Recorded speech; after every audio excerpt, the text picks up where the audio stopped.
Medak MP Raghunandan Rao sir KTR sir మీద గరం అవ్వకుండా సంచలనమైన ముచ్చట్లే మాట్లాడుతున్నాడు. మరిగా సారు కేటీఆర్ సార్ మీద ఏం మాట్లాడిండు, ఎందుకు మాట్లాడిండు చూద్దామా?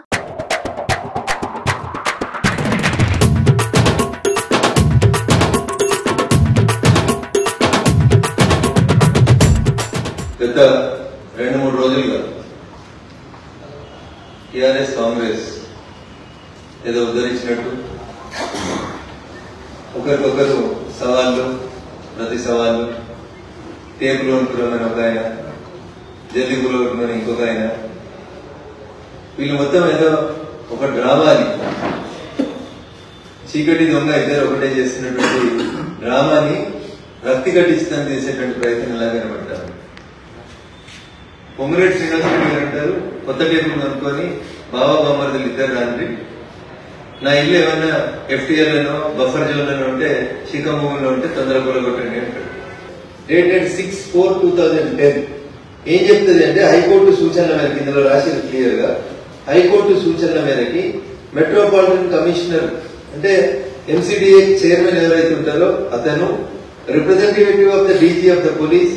Commissioner greater Hyderabad municipal corporation, ఇట్లా 17 మందిని పెట్టి అప్పుడే హైకోర్టు ఇచ్చినటువంటి సూచనల మేరకి 2010లో GOMS నెంబర్ 157, ఈ జియో నెంబర్ పేరు 157, GOMS నెంబర్ 157 ని 2010లో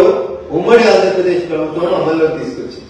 మీరు 2014 జూన్ 2 నుంచి మొన్న మీరు అధికారం కోల్పోయే డిసెంబర్ 9, 2023 దాకా మీరు మున్సిపల్ అడ్మినిస్ట్రేటివ్ మినిస్టర్ గా ఉన్నప్పుడు భాగ్యనగరం చుట్టూ రింగ్ రోడ్డు లోడకుల ఇంకా మీరిచ్చిన జీవోలు, ఇంకా వీళ్ళందరికీ ఇంకో జీవో చెప్పాలన్నా, 2010లో ఉమ్మడి ఆంధ్రప్రదేశ్ ఒక జీవో ఇస్తే ఈయన మున్సిపల్ అడ్మినిస్ట్రేషన్ మంత్రి అయినాక 2021 దాకా నిద్రపోయింది ఆ జీవో మీద. ఇన్ని వార్తలు వస్తే మరి ఇవన్నిటి మీద ఏం యాక్షన్ చేస్తలేదు. ఉత్తగా రోజు పొంగులేటి గారు చెప్పదు, అబ్బా ఎంత బాగా చెప్పిరబ్బా, ఏం చెప్పిరబ్బా, ఈ ఇంచు జాబ్ ఉంటుందని బ్రేకింగ్ మన పొద్దంతా నట్టు, ఈ ఇంచు జాబ్ ఉంటుంది చెప్పు, సర్వే నెంబర్ ని అఫిడవిట్లో ఎక్కడో కదా, ఎగో నేను భూమి పలానా సర్వే నెంబర్ లో కొనుక్కున్నా, ఇది FTL లో ఉన్నది, లేదు 111 జీవోలో ఉన్నది, దీని గురించి ఎందుకు మాట్లాడుతున్నావు, నోటీస్ తప్పు మాట్లాడిన మీద కేసు పెట్టు, జైల్లో పడేసి, మీ అసమర్థత, మీ అలసత్వం, మీ చేతగాంతరం తీసుకొని BRS మీ మీద కలుస్తుంది.